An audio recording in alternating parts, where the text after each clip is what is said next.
can increase the volume. I'm not teaching. Volume. He will be here. So please, let's go this way.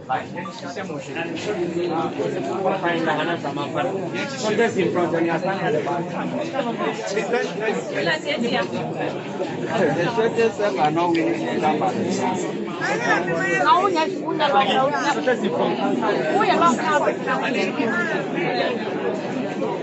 Oh, damn it. Oh, you don't know why I'm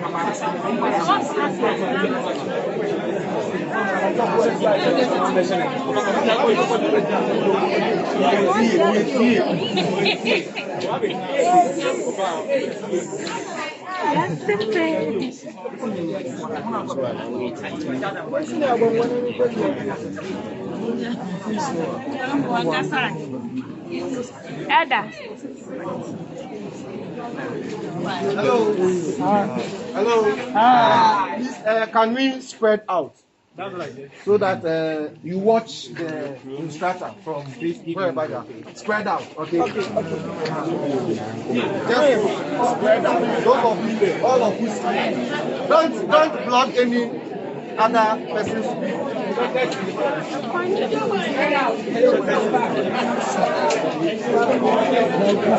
Sorry. Look at you. All of you here.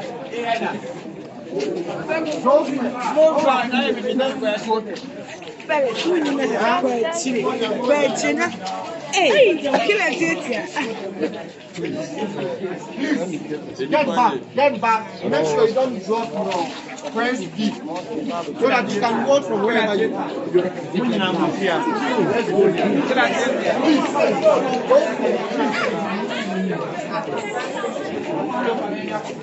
Just get back, okay? Get back so that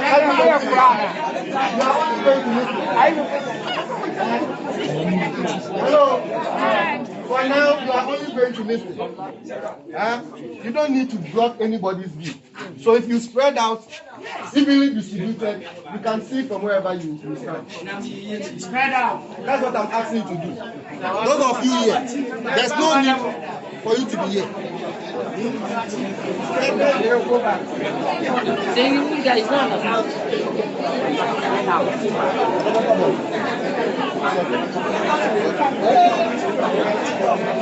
Hello. So if you not heed to the instruction, I don't want to hear anybody say that you can't see. Okay, you are matured enough. This is a very simple exercise. Let's spread out. So if I introduce the applicator, I'm going to hand you over to you. And you continue. All right. Good morning. Good morning. So I can't welcome you here because I'm equally a guest. So the director will welcome you. But this is what we have been doing for the past 13 years or 14 years. Always bringing students here to come and have a practical experience, even though we don't have the opportunity to do any hands-on training. But at least you see what happens here.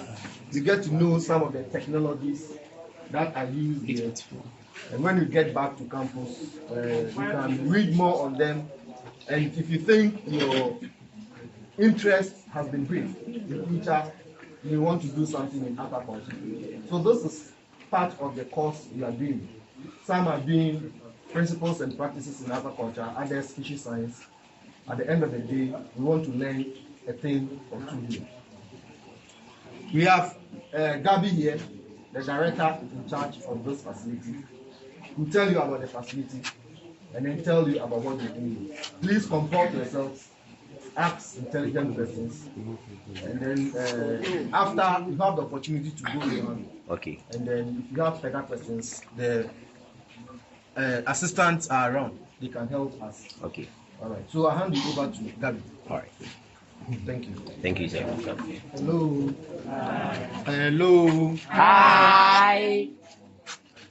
You are welcome once again. Thank you once again. My name is Gabriel Obeyman. In short, people call me Gabi. Nice. And I have with me here, Mr. Michael. Michael was once an internship student here, then later on, he's now a service personnel. Then I've heard you.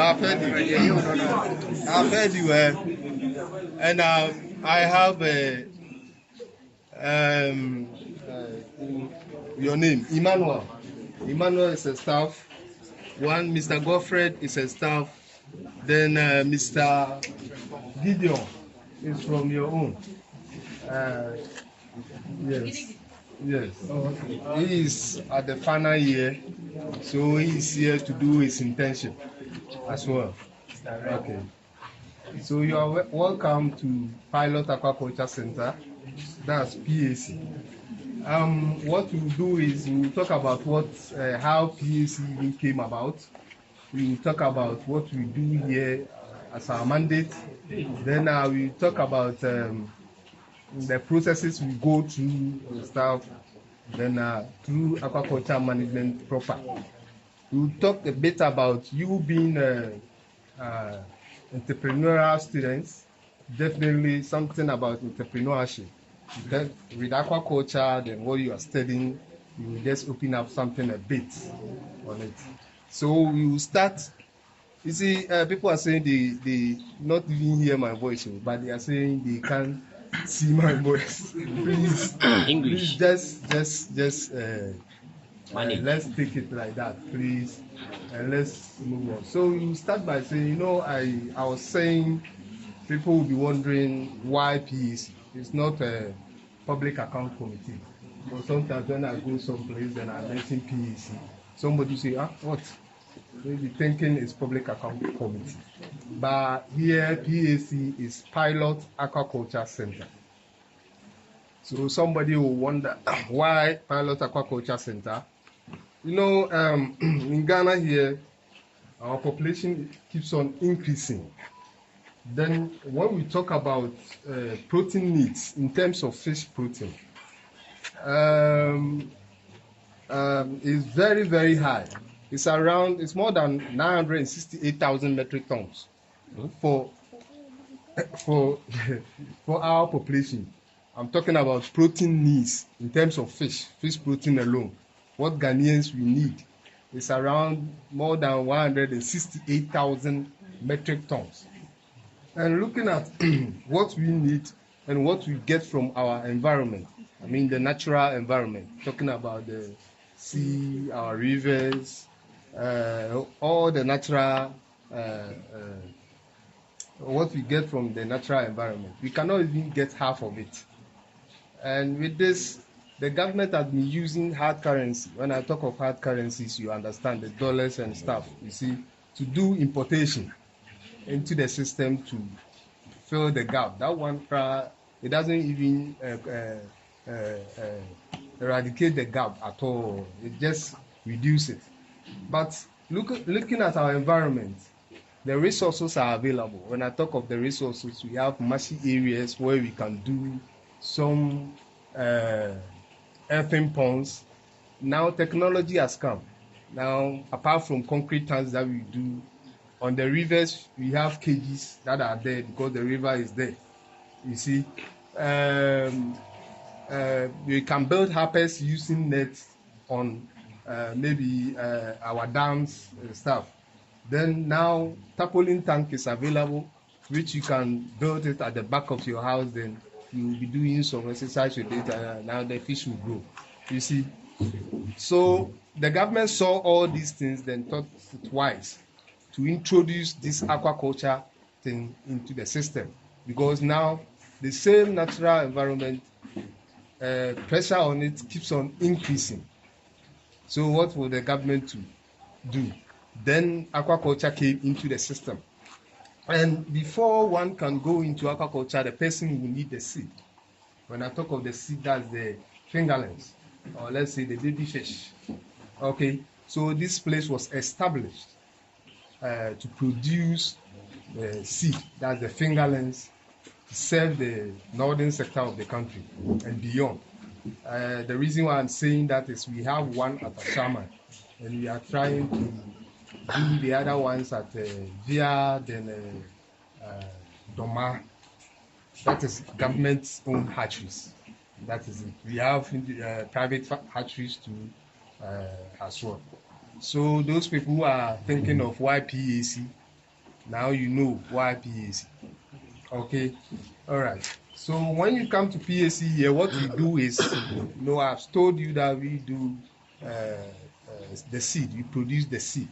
That's the seed. Aside from that, like students have come here, we have individuals also that come to learn. A whole lot goes on here. But as students, your interest is what are these things that you see here does. That is what we are going to talk about. Then we move on. Please, I like questions.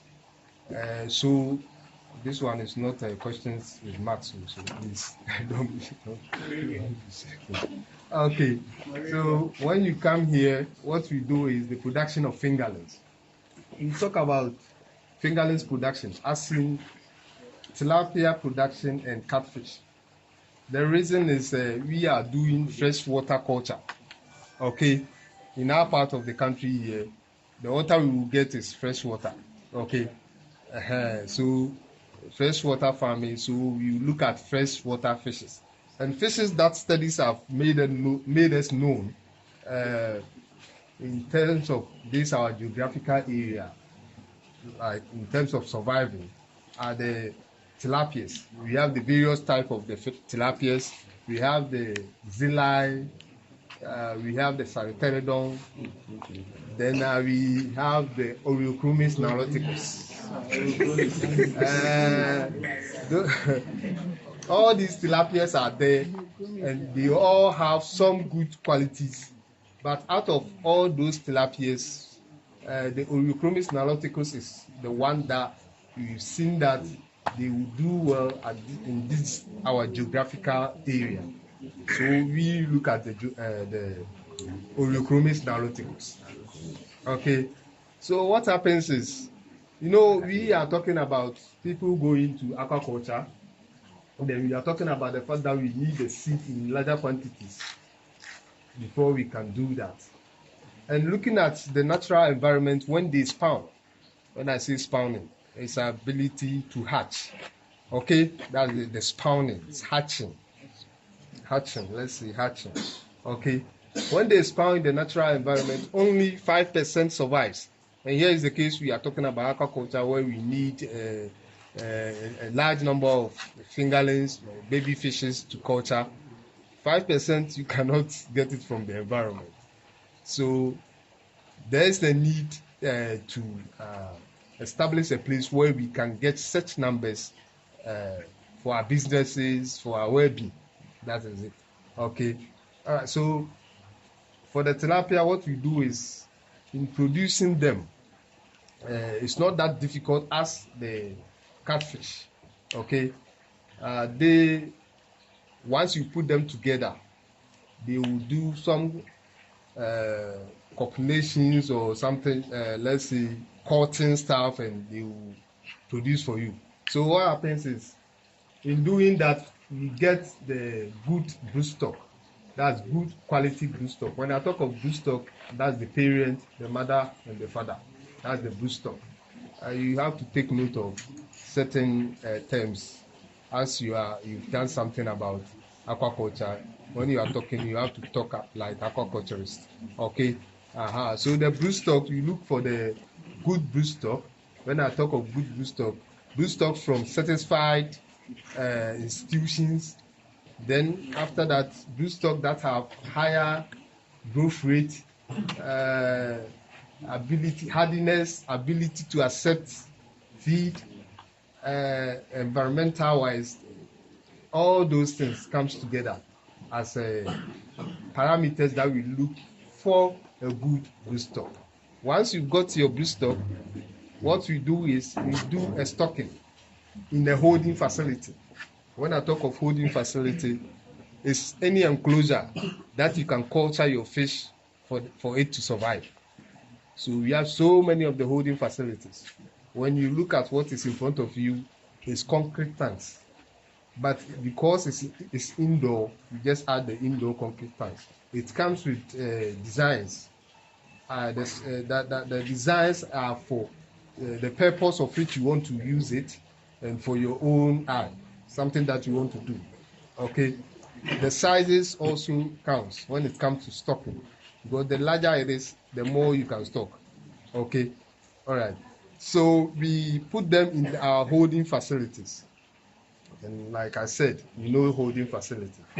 And once we do that, we do a stocking rate of 1 male is to 3 females per square meter. So 1 by 1 meter, you are putting 4 fishes, of which 1 is a male, 3 females. And I think if they do that in humans, it will be better. Yes. See the faces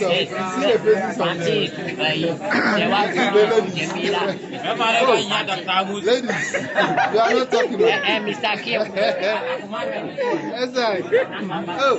I'm when you're Jamayo. As you say, as you start to. So, one will be a mammy, sir. Come on.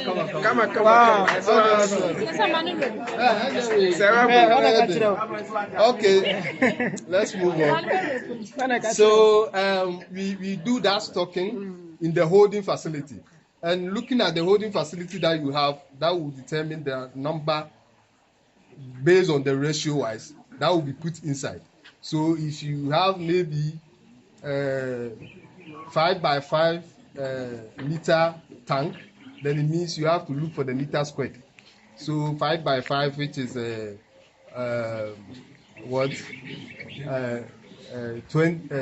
by 10, which is 50 meters squared times 4 per square meter, which is 420. So that's 200 fishes. Okay, that will be at a 5 by 10 meter squared tank.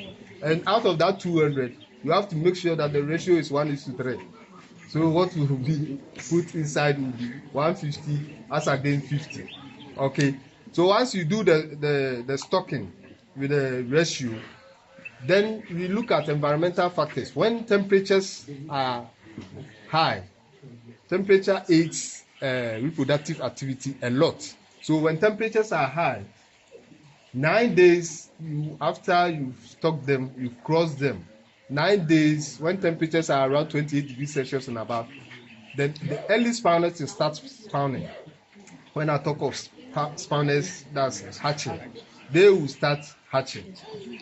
Then what we do is, here we produce all male tilapia, or mixed sex, all male tilapia, or mixed sex. Let me talk about the all male a bit. Why we do that? One thing is, tilapia is very prolific.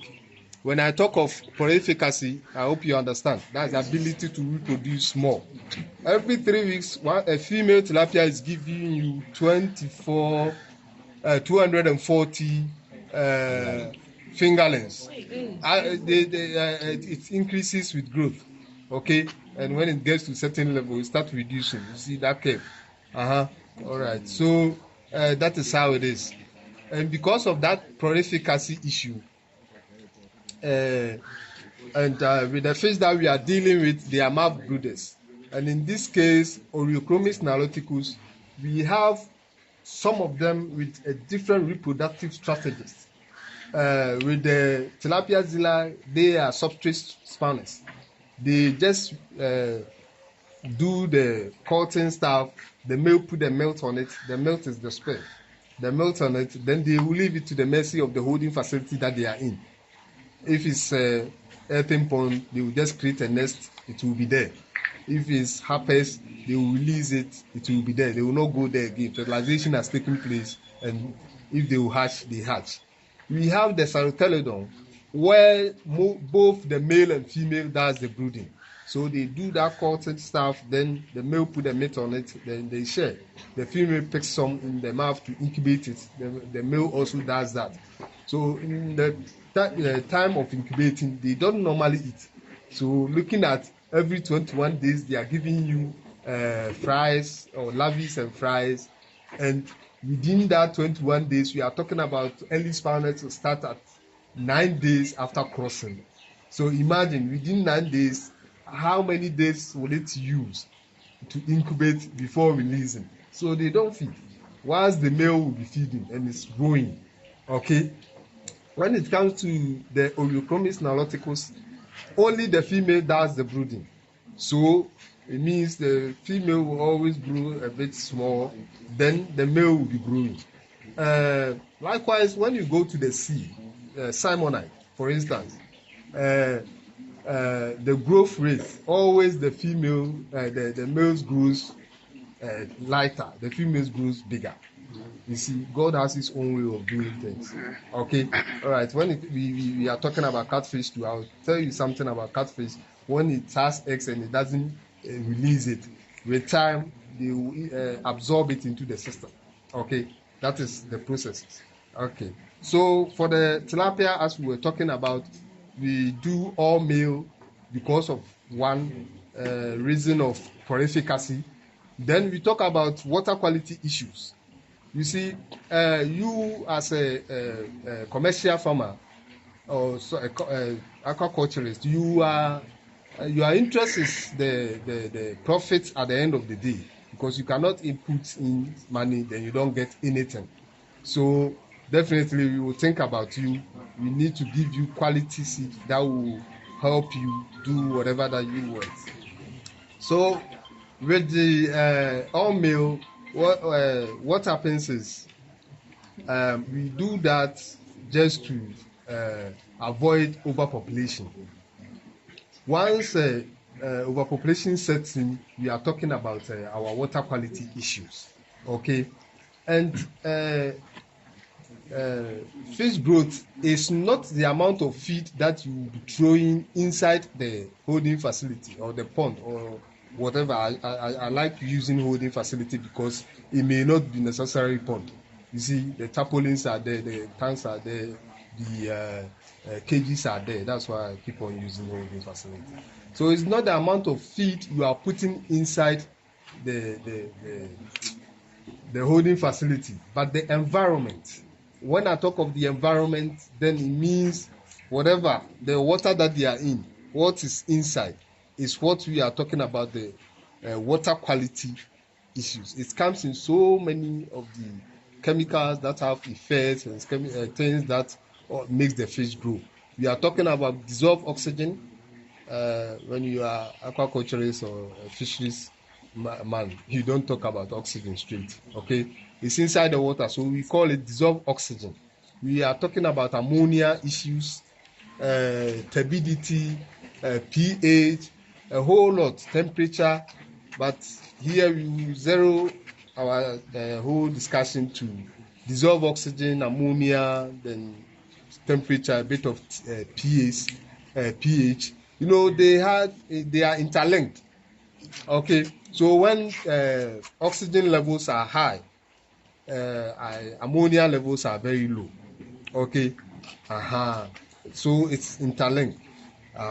Turbidity is as a result of what? Some sediments and stuff and they all settle, and once they settle, they will decompose.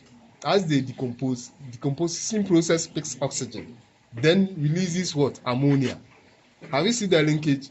So one thing leads to the other. Okay, that's why we look at all those things. So I was talking about all male, and we talk about efficacy, which is an issue.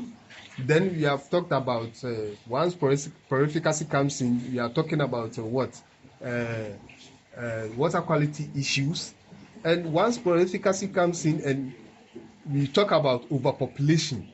Okay, so now when overpopulation comes in, with tilapia, they are pelagics. They are not like benthics or bentopelagics. Pelagics are the fish that eat up from up like that. Once the fish falls down, they can't go and pick. They will not go there. Okay, we know we have water stratus. So where it will survive and it will feel comfortable, that's always where it finds itself. So tilapia are pelagics. Okay, so once overpopulation comes in, then you spread feed. they will fight on it. The survival of the fittest, and definitely falls down. Once it falls down, it settles, it starts decomposing. These processes comes in, and your water quality is deteriorated. Okay, and once the overpopulation comes in, you talk about poor water quality, talking about not even getting the right quantity of feed to eat. So your fish now, the growth will be stunted. Okay, so you see all these mentioned issues that we are talking about. That's why we are turning all their sexes into male. That's all male, sex reverse, monosex, that we can use it. Okay, all right. So because we are doing this all male, we are looking at crossing and early spawning, and we are aiming at having all male. So those spawn at the larval stage, we have stages in fishes: the egg stage, the larvae stage, and once they exhaust their yolk sac, then they move to fry stage. Fry stage is where they have exhausted their yolk sac and they've started eating. That's the fry stage. And once they move to 2 gram, 3 gram upwards to 5 gram, we call them fingerlings. Then from there, 10 gram, we call them juveniles. Okay. Then the table size one is there, the one for chop chop. Okay. All right. So those are the stages. Okay. So because we are doing all male, we don't want to allow the fish to take any natural feed. When I talk of natural feed, phytoplanktons, algae, rotifers, a whole lot. Okay, we don't want them to take any natural feed because we want to change their sex into male. One thing is, fish, when they are spawned, their sex differentiation is not known. Okay, you cannot say that this fish they have spawned like humans. When you are giving birth, you know that this one is they say what a nipa and the nipa. Okay, so you see, with fish, it's not like that. As they grow into the different sexes. Okay, all right. So we pick them at the larval stage. At the larval stage is where they have yolk sac. When the hen hatches, it takes like 4 days, 3 days, 4 days before it brings those chicks out.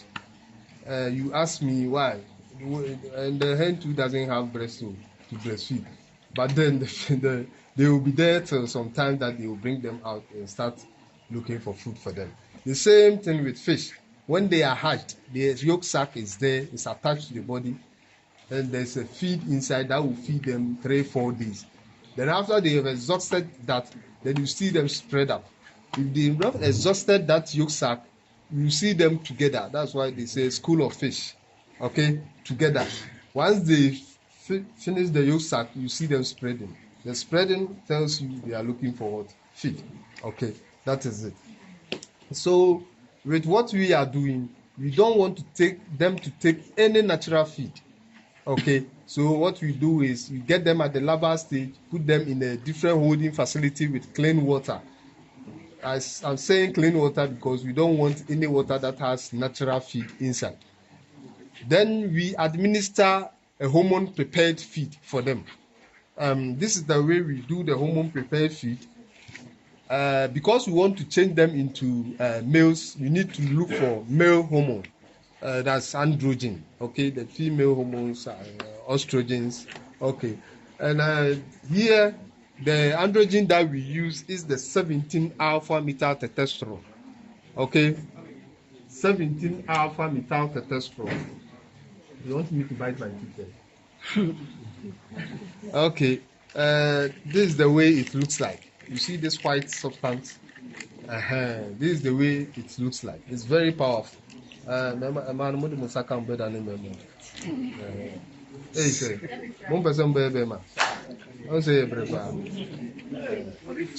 what we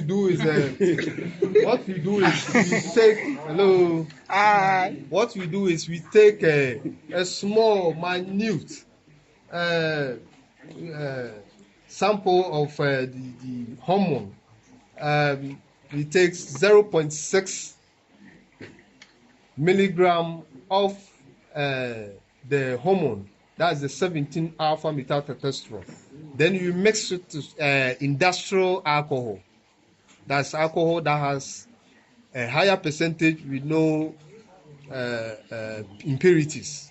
That is industrial alcohol. We talk of okay, industrial alcohol. So what you see here is industrial alcohol. It's supposed to be 96 to 99%, but this one is the other time that I went, they did some 75%. That I was annoyed. I was angry with them. So it was supposed to be 96 to 99% of the alcohol. So I said, you pick a sample of the hormone, that is 0.6 milligram of the hormone, you mix it with 1 liter of the industrial alcohol, then you mix it with formulated feed, a starter formulated feed. Formulated feed is just simple, a feed that has all the, accoutrements, the proteins, the carbohydrates, the vitamins, the fibers, you see, and because they are very small, we call it starter feed. It's a formulated feed, starter feed. It's very smooth. So you can see this very smooth. Okay, so you mix your industrial alcohol with the hormone, you mix it thoroughly. The industrial alcohol is to mix the hormone. Somebody shouldn't think that the fish will booze, not that. So you mix the alcohol and the hormone thoroughly for it to dissolve. Then you mix it with 1 kg of your formulated feed. You mix it thoroughly so that it will wet. So every particles will get itself attached to the hormone. Then after mixing it, you leave it under room temperature. You dry it under room temperature. Sometimes when you say you dry it, somebody will go and dry it in the sun, please. No. Okay, so under room temperature, and the alcohol will evaporate. Okay. All right, that is your formulated feed. So we have our stocked brood stock. Then we are talking about temperature-wise. The early spawners will start spawning. So we don't want them to take in the natural feed. So what we will do scooping. That's a longer net that we use to steal the fish from the mother. What happens is once the female lays the eggs and the male put the milk on it, then fertilization takes place. The female picks it back into the mouth and incubates it. Then once it does the incubation for a certain period, as the fish starts spawning at the larval stage, early mornings, when you are not using aerators, dissolved oxygen levels are low, so the fish will feel some way. It has to release them a bit, and releasing them is around. Moments it sees threats, it just opens the mouth and they run back into it. I'm sure some people have seen videos of fish harboring their fish, the spawned ones in their mouth. Moment they see threat, opens them, they go back. Then because oxygen levels are low early mornings, when they are about to spawn, and I was talking about temperature, 9 days early spawners will spawn, then they will release the larvae. Then we steal them with a scoop net. Then we send them into the receiving holding facility with clean water. Then 2 days, 3 days, when they have exhausted their use sac, we start administering the hormone prepared feed to them. Here we do it 5 times a day, 2 hours interval. The reason is, 1, to make efficient good use of our feed, because we do it small at a time, to make efficient good use of our feed, and 2, to prevent our water quality, because I said anything that goes down to settle and decompose. The decomposition process picks ammonia and releases picks oxygen, then releases ammonia.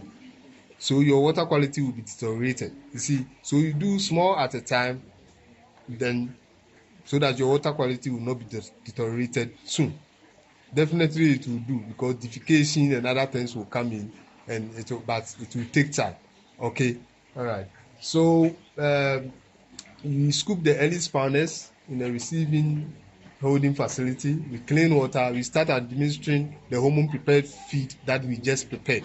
Because of time, if you are to do all the things practically, it will be something. Okay, that is why. So we keep on feeding them 2 hours interval 5 times a day. In books they will tell you 21 days, 24, 28 days, but we do it 30 days, just to make sure of a higher percentage of reversal. Okay, so after 28, let's say 30 days, then they will go off hormone. We assume their sexes have changed because 1, we didn't allow them to take any natural food. 2, we were saying their sex differentiation is not known at the beginning. So now you've introduced a male hormone feed to them. Sometimes you see ocularly, and you watch the genital papilla, what you see is you see a different sex, but within it's not. Have you seen it? So that is what we do. Okay. Then after they've gone off hormone, we give them another feed that is not hormone prepared feed, because the hormone is very expensive. Seriously. Okay. All right. So we assume after 30 days they have gone off hormone. Assume that, let's say 99% of what reversed has been done, because this things is done by human, so we don't say 100%, but then we can boast of 98-99% of our work here. Okay, all right. So we keep on feeding them to fingerling stage. All right. I want us to be fast so that we can capture whatever that we want to learn here. So that is all that I can say for now for tilapia fingerlings. If somebody have any question, the person should ask, then we move. All right. You did mention of the school of fish. Yes. What's the difference between the school of fish and the show of fish? It's a show. I mean, you can do the moving. Those terms are that school of fish. So shoal of fish too. Yeah, I've heard of shoal of fish, but mostly I've been using school of fish. That's all. Yes. Certainly, do you have a term for the crossing of the fish? For the term, crossing is crossing, but the processes that they go through was what I was saying. Okay, they don't get together like dogs and other these things will do. They will do this courting stuff. You see, in mating, what they do is the fish, the male, will do all the works, clean one place, create a nest, clean it very nice, then now exhibit some bright colors to lure the females.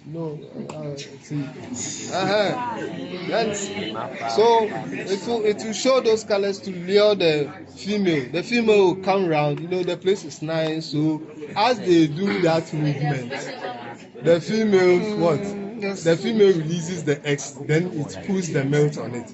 Okay, so that is how the whole process in the ecosystem happens. Okay, so you see how interesting it is. So where my bro? Yeah. Lala. Please, you made mention that to start with, you need to select a good breeder. Yeah. My question is, how will you determine that this particular fish is a good breeder? First I said you look for fish from satisfied institution. Okay, satisfied institution. So satisfied institution, what they do. Food and Drug Board will not allow any drug to come into the system when it's not good. But what I said. Yes. So after seeing that, then after seeing that, satisfied institution will give you all the qualities of that particular fish you are going to pick. So fast growth, fecundity wise, hardiness, all those things will be done. It's not you who is going to look at this fish. Oh, wait, is that the one you want to mean? Not. So the word satisfied institution, look for. Certified. Different question. Yeah. Okay. To continue, talk about feeding the fingerlings. Do we have a particular feed after the cells river for the fingerlings, or we have the food just meant for all the fingerlings and the general? The feeding changes after the sex reversed, but it will change to a different particles, a different size, without hormone. Okay, the stages as the fish grow, the mouth part also grow. So the feed size given to it at the fry stage will not be a feed size give at the fingerling stage. So as they grow, we have the various sizes. You see, we have this one, bigger ones. We have even 8 mm. This is 8 mm. They are all fileta. This is 4.5. This is 2 mm. This is 3. We have 2 mm. We have a 1.5. This one is 0.8. 0.5 is here. This one is 0.2 to 0.3. That's the starter feed. Very minute. Okay, so the feeds are there. When they finish, they are off the hormone. They will feed, but not with hormone prepared feed. Are you okay with that? Yes. Let's move on.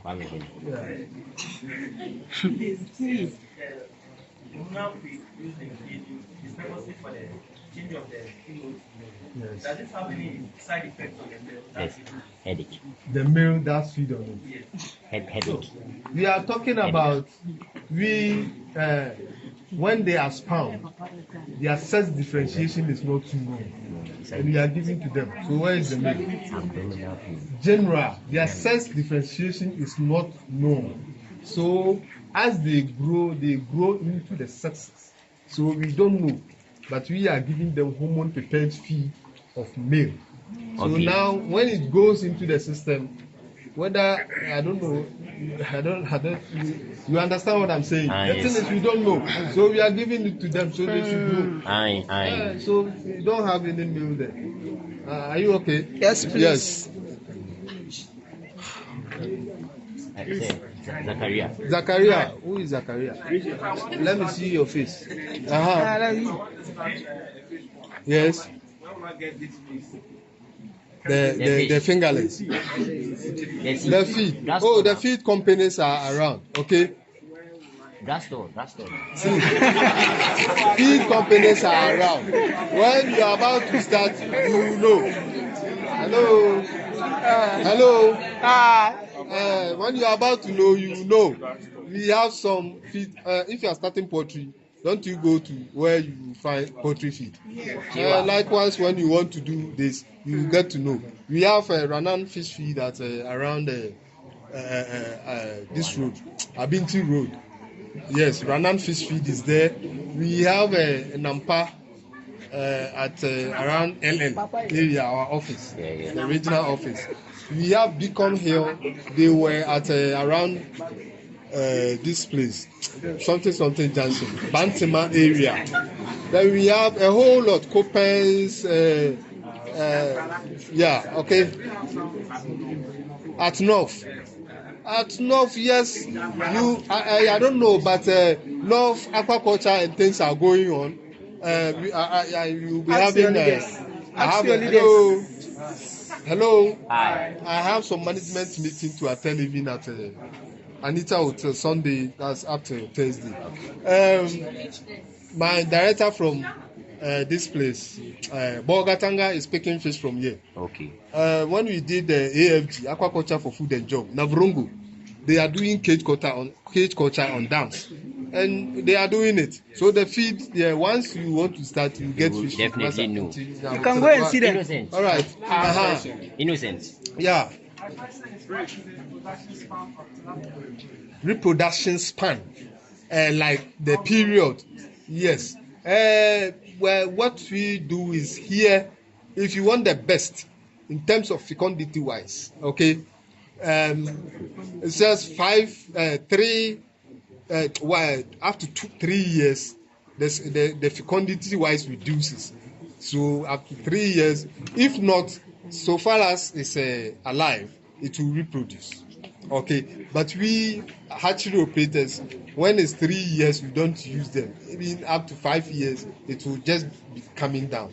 Okay, but if you are looking at the lifespan for tilapia, if nothing happens to it, 10 years, the tilapia can survive. Okay. Yes, yes. All right. Yes. Yes. After the person, Hi. Yes.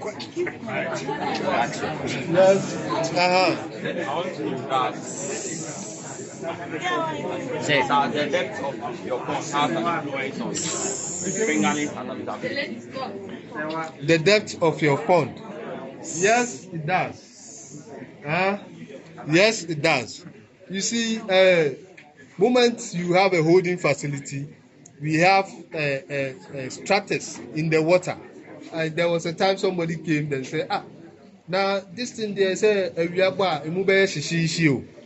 that is Naduni. And that answer also question the depth of ponds. Okay? So the depth of it will show the stratus that you get. Have you seen? If you have a shallow pond, then it means the possibility of the sun rays hitting to the ground is high. So what do you think will happen to your water, temperature wise and everything? Okay, so the depth of your water is very, very important. Okay, all right, are we okay? What would be minimum depth? For aquaculture, minimum depth is 2 meters. So 2 meters, and when you are filling your pond or the holding facility, you fill it up to 1.8. Okay, then you leave something we call freeboard.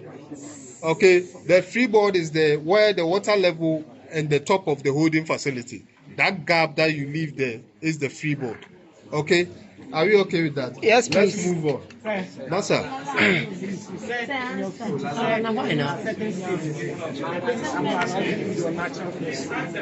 and my question is, natural fish, are they very visible or their instruments? Hello. Hi. Somebody is asking this question. That at various stages, we don't allow the fish to take natural feed.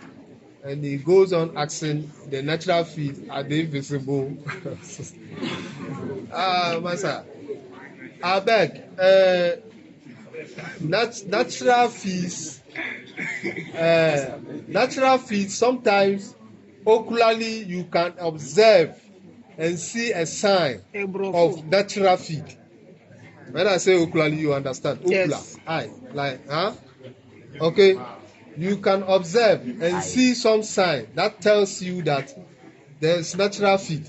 Okay, natural feed, somehow you can observe and you see signs, but it's best seen under microscopes and binoculars. Yes. Okay, so an example is when you see your water is too green, what comes into your mind? Phytoplankton. If it's phytoplankton is a natural feed. So Yes. what? So in conclusion, you will see that too much of phytoplankton. The phytoplankton is good, But it's good for it, but too much of it. We call something this broccoli. Let's see.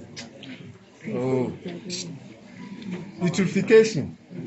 Okay, that is excessive nutrient. Okay, have you seen it?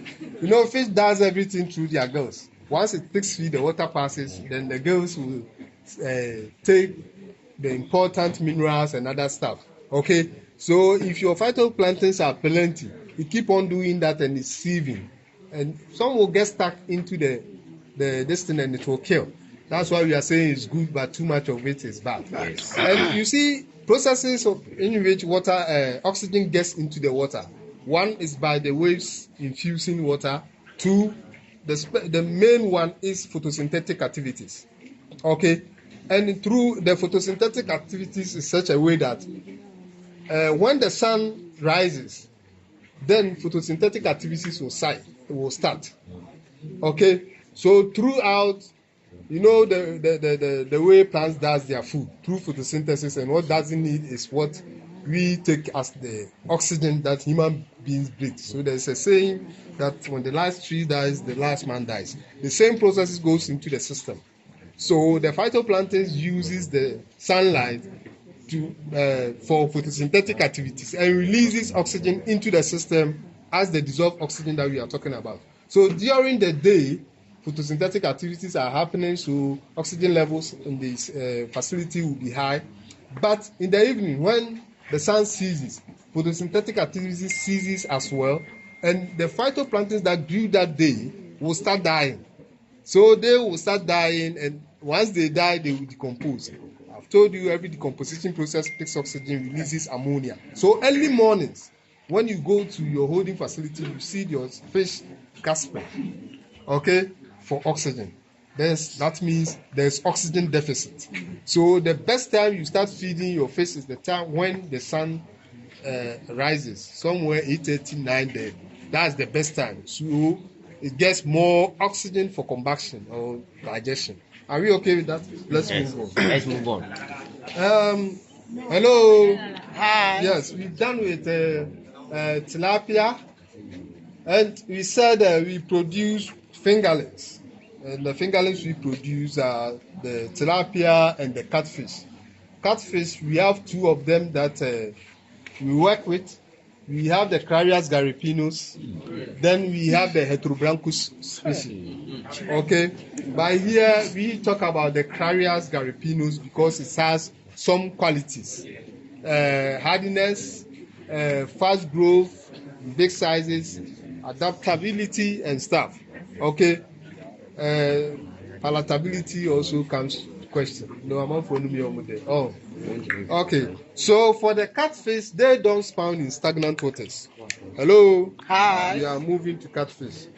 Hello. Hi. The catfish, they don't spawn in stagnant waters. Okay. When I talk of stagnant water, I hope you understand. Yes. All right.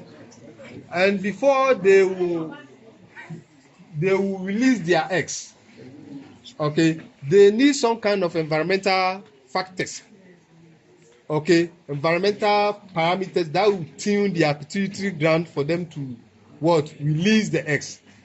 The catfish will get the eggs all right, produce the eggs in the system, but it will be kind of coagulated hard in the system unless it gets these environmental parameters that will tune the pituitary. And those parameters are a moving water, okay, a moving water, bushy areas around that moving water, darker areas within rocky areas. All these things, if it doesn't get it, it will produce the eggs all right in the system, but then to be kind of coagulated in the system, okay? And here is the case, we are going into aquaculture. We need the fingerlings in larger quantity. And I told you that in the natural environment, only 5% survives. It's as a result of predation or a whole lot, okay? So you will not get that many. So what we do is once we need these fingerlings in larger quantity, then it means we have to do something. So artificially, we have to try and induce them. So here, they don't spawn in stagnant process, but when we do induce spawning, okay, we induce them to get the eggs for them to spawn, okay. So this is how we do it. As I said earlier on, quality broodstock, okay, quality broodstock.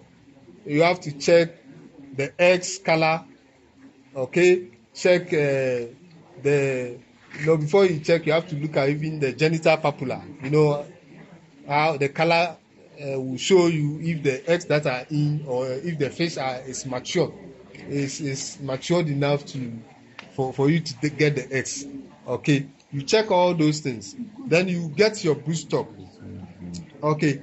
And you know, we were saying something like we have to induce it, okay, with a particular induce it, because in the natural environment they have to be tuned by the pituitary gland to release the eggs. So in this case, we inducing it, we are trying to make the eggs that are very hard in the system, that are found in the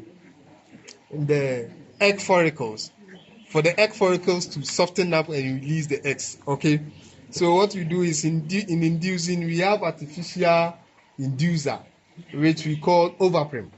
Okay, that is artificially made. This one is empty. The rings also. That is the overprem. Okay, this one is 10 mils. It's very expensive. Okay, all right. So if you have the overprem and you have your broodstock, a gravid broodstock. When I talk of gravid broodstock, the one with the eggs or the pregnant fish. So you just inject the gravid fish with a dose. It comes with the size and weight of the fish. Okay, so if the fish is 1 kg and above, you can use 1 ml to inject.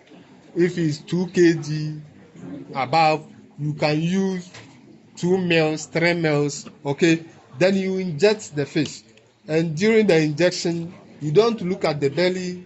The belly will be swollen, all right. So you don't look at it, then you inject inside. You just inject intramuscular, which is the skin. Okay, that's where you do the injection. So the overprem is there. If you want to use the overprem, fine, you use the overprem. If you don't have that money to buy the overprem, then you have to start murdering. You murder some of the fish. Okay. So you kill, be it male or female, get into the skull, the harder part of the catfish. You cut open, then remove those flesh, then get the skull, as only the skull. In the skull, you cut open, then you see a pituitary gland. It is found in the middle of the brain, so very minute, lying there. You take it, then you grind it and mix it with saline solution. This saline solution that we are talking about is it's not the sea water. You know, the sea saline is highly concentrated. Okay, this is how we prepare the saline solution. You get 7 to 9 grams of unhydrated salt. Then you mix it with 1 liter of distilled water. Okay, when I talk of distilled water, you know, that's water without any anything. Okay, all right. So if you don't get the distilled water, what will happen is you get this aquarium water, then you boil to 100 degrees Celsius. You can use it. So you get your 7 to 9 grams. You mix it with 1 liter of distilled water. You are done with your saline solution. Okay. So now you don't have your pituitary. You kill. You get you don't have the overprem. You kill. Get a pituitary gland. Grind it. Mix with it with the saline solution. Then you inject. Okay. You inject the gravid fish intramuscular. Okay. After injection, you will leave the fish for 12 hours for the kind of eggs that are coagulated in the egg follicles. You know, the injections just go inside to find the egg follicles to release the eggs. So after 12 hours, you see that the eggs that was hard to be pushed, now if you hold the fish, it will start oozing out. Okay, so the eggs that was coagulated is now decoagulated, very soft. Then you push it inside a receiving bowl. Then you kill the male, get the males, that is the sperm. Okay, then you squeeze it on the eggs. When squeezing it on the eggs, you start stirring using a soft substance. Can be feather or any soft substance. Okay, for fertilization to take place. Okay, the saline solution, you add some of the saline solution just to help the sperm, the milk move. Okay, we are doing fisheries, so you don't have to mention sperm. Okay, the milk moving. Then prior to the time you are doing this killing, getting the pituitary, mixing and stripping, fertilizing it, you try to prepare your holding facility to do the spreading. Okay. Everybody has his own way of doing it. You know, it depends on the facility you are having and the idea that you are using. Okay, because elsewhere, somewhere, Kenya and stuff, they use, they pick the water lily, water hyacinth, water hyacinth. They wash the base so that you see the roots of the plant. So many at the bottom. After they've done the spread, the stripping and the mixing and fertilization that's taking place, they just dip it inside like this, then put it in the holding facility. You know, the eggs are very sticky. So, moment it gets attached to any substance, is there. So they will put it and the thing will be floating. They will do it that way. But in our part of Ghana here, and what we do is the use of this perforated mosquito nets. Okay. So this is a platform that throughout to the time you do all these things, it comes into sizes. I mean, it depends on how you want to use it, your holding facility size and other stuff. Okay, this one is improvised. Okay, so we put this platform inside the holding facility. Okay, you make sure that the thing is raised enough for space to be at the base. Okay. Then after we've done fertilization, the stripping and the mixing and fertilization that's taking place, this water has to be inside the holding. This platform has to be inside the holding facility filled with water, not a higher water level, but water level that covers this platform. Then you do the spreading, single spreading. You spread it in such a way that you don't go and dump it at a particular place. Okay, you pick, then you spread so that the eggs will separate themselves. The reason why we do that is, you know, eggs breathe. How many of you know that egg breathe? Egg, kushia. It breathes. Yes. Okay. No, how many of you knows that eggs breathe? Hello. Hi. How many of you knows? You know. How? You see, when you boil eggs, Madam, I will say, listen to me. When you boil eggs and you are removing the harder part of it, when you remove it, what do you see? You see some cleavage. Yes. You call it what? You said something. Oh, Madam Kasaya, you said something. Say something before you die. Said it. So you see the airspace that you see. That makes you know that eggs breathe. And one thing, if you are storing your eggs and you go and put it in a room where the place is very smelly, not even water cry, very smelly, and close it, you see that 2 days the egg will spoil. If you don't know, then start. What are you trying to tell me? Okay, so you see, eggs breathe. So we want them to be singly spread, so that they will not get themselves attached to each other, so that breathing will be a problem. So we do the single spreading, then we do a flow through. Okay, flow through is we look at the water that comes in, should be the same water that goes out. Please. Okay. Hello. Hi. The water that comes in should be the same water that goes out. Okay. Then any maybe development of ammonia and stuff will be moved outside. So we will do this flow through for 18 to 28 hours. Okay. Okay. 18 to 28 hours. When temperatures are high, by 10 hours going, you see some spawning. Okay, so that is catfish for you. We are talking about catfish, please. That is catfish for you. We get a pituitary, grind it, mix it to saline solution. We inject 12 hours later, the eggs decoagulates. We do the stripping in a receiving bowl, add the milk on it, mixed fertilization take place. We do the spreading. Then we wait for 18 to 28 hours by doing flow through. The flow through shouldn't stop, please, because the eggs comes with egg follicles that are falling inside.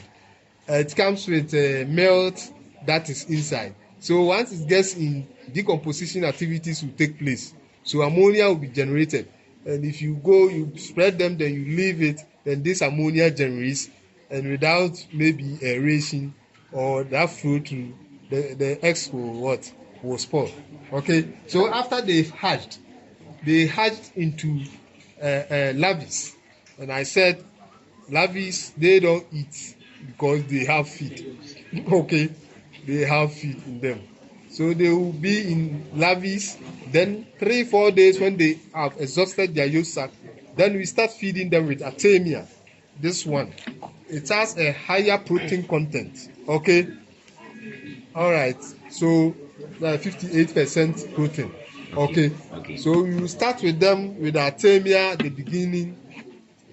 You know, catfish likes to pounce on any feed that he wants to feed on. He doesn't like you giving it feed more times. So that's why they are bentopelagics. So when they are the bentic or the abyssa part of the water, they go, they pick worms, detritus, a whole lot of stuff. Okay, all right. So they need this Artemia that will be moving like a feed, then they will pounce on it. So you start feeding them with Artemia. Let's say first 2-3 days, 100% of the Artemia. Then you change into that one Artemia, that's 100%. Then you go for 75 Artemia, 25 feed for also 2-3 days. Then you go for 50-50 for another days. Then maybe you go 70 feed, 25. Then off, they will be feeding on feed. This is no hormonal feed, I beg. Okay, all right. So that is catfish for you. We will move on to fingerlings, talk about bait, talk about packaging, transport. Then we talk about any question so that we move on. Hello. Hi. Yes. Yeah. We have so many species. Why do you decide selecting the catfish and the tilapia? Hello. Hi. Somebody is asking we have. Hello. Hi. Somebody asked we have so many species. Why do we select tilapia and catfish? You know, when we begin talking, I said something about the fish that we are culturing. 1, freshwater aquaculture.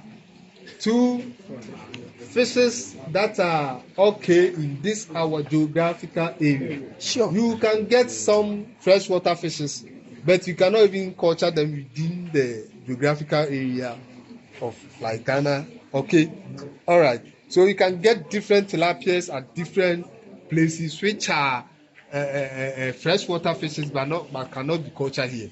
So geographical area.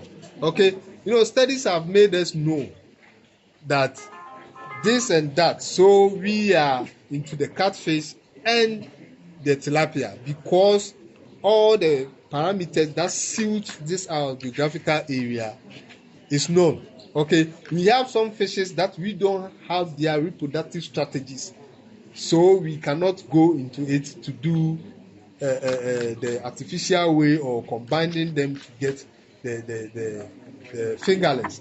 But then when you culture them as freshwater fishes, they will survive.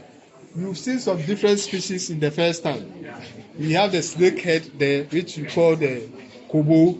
We have the heterotis. The heterotis too is there. When you get them and you are culturing them, they will, for the snakehead, they will not even bother about feed. Okay, when the tilapias and things they eat and they defecate, they will capture on it and they will eat. Okay. Okay. So that is how it is. Let's move on, please. Yeah. After the set development, we have meals for Hello. Please. It's not easy talking. So, I mean, you have to at least don't let me talk. Okay. Don't let me say something, please. Let's move on.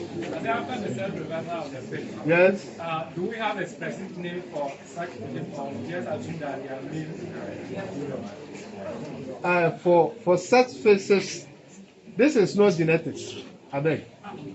Okay, we didn't bring one fish to cross this fish or something. You know, in catfish, for instance, the heterobranchus and the Carias garipinos, you can cross them, then get heterocarias. That one, you see, after crossing, they are fingerlings from the two of them, so that fishes will bear all the qualities of the two. Okay, so we have a name for that. But this is tilapia to tilapia, Oriochromis, father, mother. Then you bring them out. What you did was, you're thinking, I want to change them into male. So you add all male tilapia, sex reverse. So that is the name that I know. Or if you want to give it another name, you can bring that name. Then you add it up. Yeah. Yes.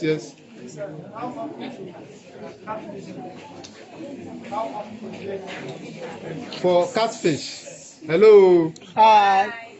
You see, catfish, they produce their eggs when within the seasons, you know, and where your water quality is good and high, they keep on having the eggs.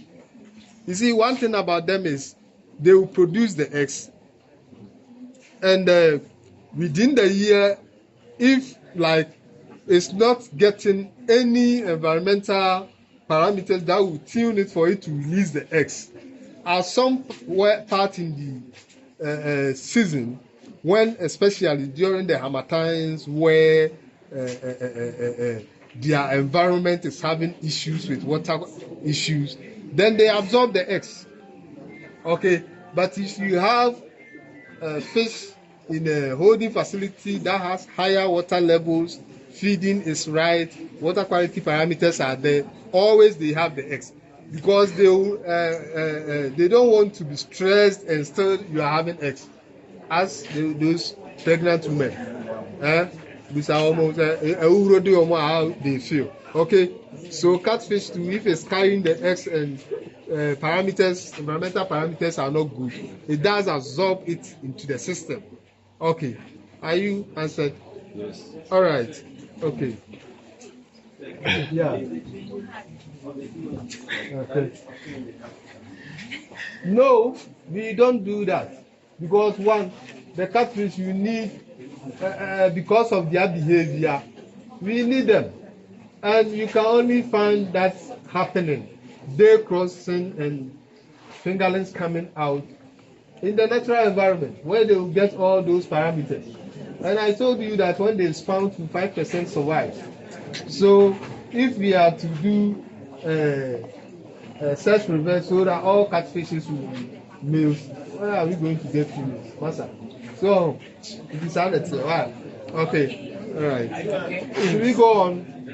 All right. Yes. Please, can you adapt shark to this environment? Adapt what? Shark To what? to this environment. You see, you know what? We have some fresh water, like where you can, they can do the adaptation. I was talking about geographical area, our geographical area. So I will make you. I just want you to go and do something. Some small readings about shark's environment, and when you finish with that, you compare it with our environment. Then you see, you get us. Please. Can you cross shark and tuna? And we'll give them to what? Please. Shark too. Please. Studies have not done that, and I have not read anything about shark and tuna. We only do crossing. Hello. We only do crossing in species of the same what? Okay. So please, let's be serious here. Okay. Let's be serious here. Sir, first, All right. sir, why would the water quality be? Why would the water quality? I can't hear you, please. Why would the water quality low? Where or When? When? Determination of water quality. Master, number of phone can you see? Can you see? Can you see?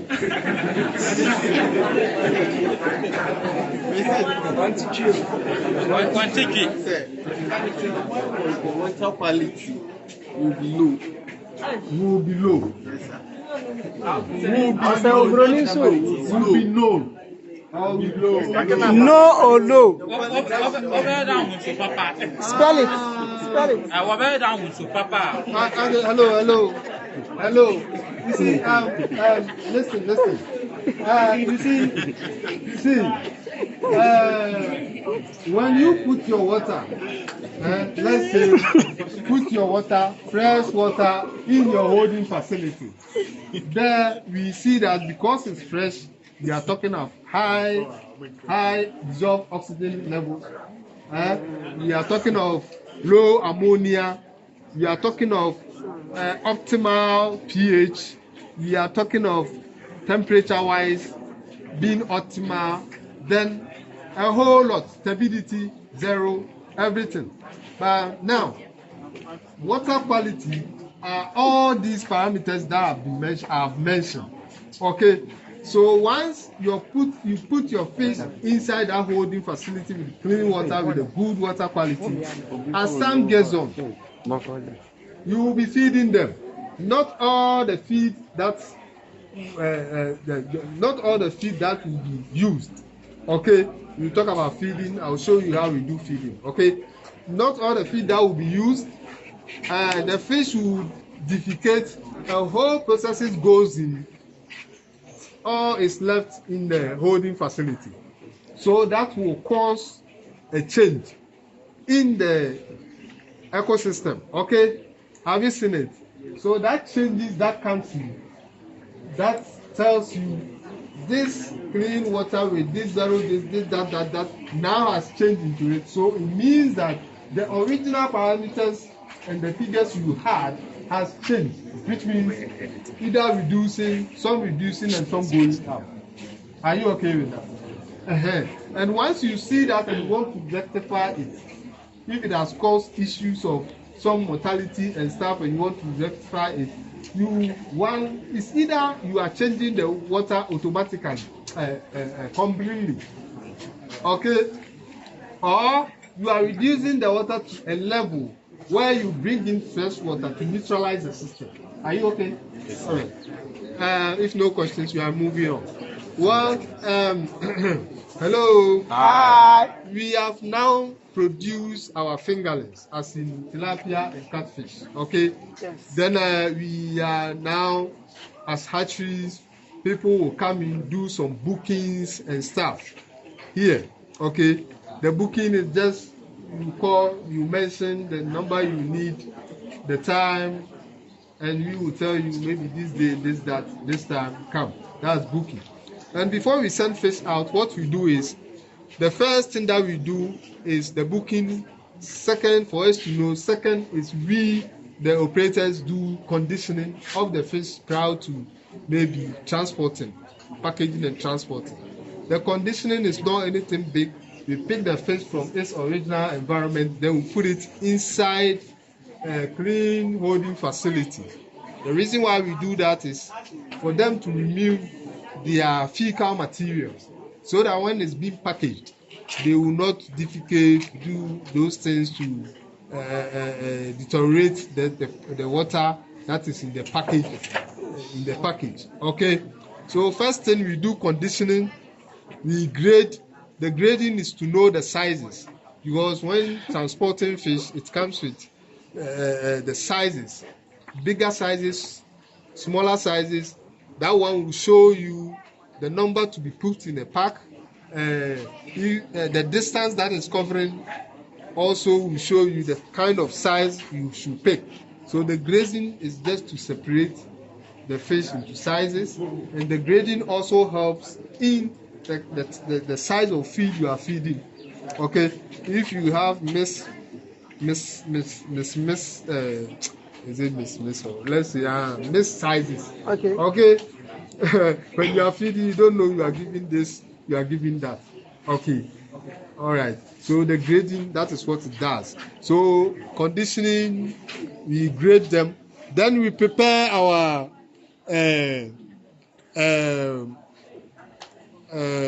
package. Oh, is there anybody around? Hello, Thomas.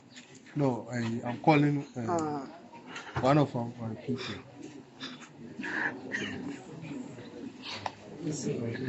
So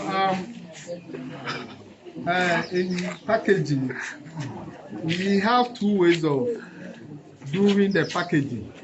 Okay, depending on the distance, we have the open system of packaging fish, then the closed system. Okay, the open system is just to get any holding facility. Like I said, holding facility is any enclosure you put your fish in for it to survive. So if you think you have in your hand, you can put water inside and put fish inside for it to survive, then it's a holding facility for you. Okay, so you get any holding facility, then any holding facility, then you put the fish inside. So with the open system, you put the fish in the holding facility depending on the size, the distance that you are sending it, then you put it inside. So this one, for instance, you can use this as a holding facility, a holder to transport fish. This is open system. Okay, so mostly we do it for catfish alone, because for tilapia, unless it's a shorter distance, just you are picking it from here to here, that you use for tilapia. We use it for catfish because catfish has special organ called the aboliscent organ. Okay, that organ helps them to pick this atmospheric oxygen, the one that we breathe, then make it usable as if it's in food. It is in water. Okay, all right. So you can use it, the open system, to transport catfish only. Once you put your water inside, you can put the catfish inside, put some ice cube for it to control temperature. Then you put some small oil, cooking oil. You drop some cooking oil on top. The cooking oil is just to there will be gas spread for oxygen, and with time you see some foamy substance coming Bubbles. at the surface. Yes, then the foamy will come. Okay, so the oil will just stop the foamy stuff, and you can take it to wherever you want to take it. But with tilapia, I said they cannot survive with the open system. So this is the closed system that I'm doing here. You see, you saw this one, this rubber. This is what the sugar people have been using to sell sugar. When it's like this, and you fill in water, you see what will happen. The water will come to the edges here, okay, and once you put your fish inside, they too will be coming to the corners. And once they come there, and they bring out their protective fence, okay, it can perforate the rubber. So what we do is we tie the base of it, then we put one inside the other. Okay, hello. Hi. Hello. Hi. We put one inside the other. This one I've seen some preparation, that's one. One inside the other this way. Okay, then we drag the two. When we do this, then it means that we have turned it upside down. Have you seen it? Yes, sir. So this is how it will be. So now when you put in water, you see that can, okay, all right. So with this, you have this. You can put it in a plastic sack, something for protection, but this is how we do it. You just put the sack, put it inside the sack, just to protect the pollen. Okay. With this, you have two polishes. You fill one with water, depending on the size and the distance you are taking it. So let's say 15 liters, 18, 20 liters. In this, the first one. Then you put your fish inside. Depending on the distance, depending on the size, that will show you the amount to be put in a package. Okay. Then afterwards, after you've done this, you know, you put in your water, your fish. Once it's open like this, there's mixture of gases